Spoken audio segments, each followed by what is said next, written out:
Xushxabar, O'zbekistonda bir oylik o'rtacha pensiya miqdori qanchaga teng ekani ma'lum bo'ldi.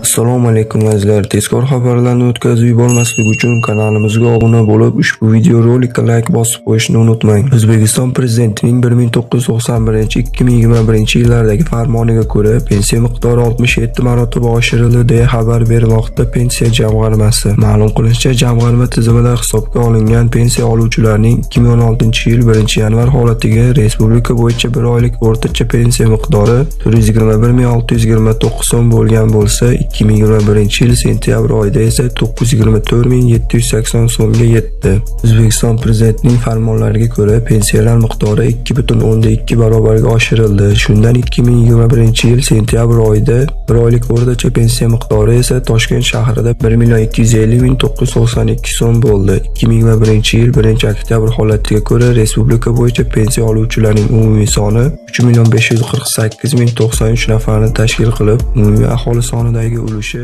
10.2% tashkil qildi.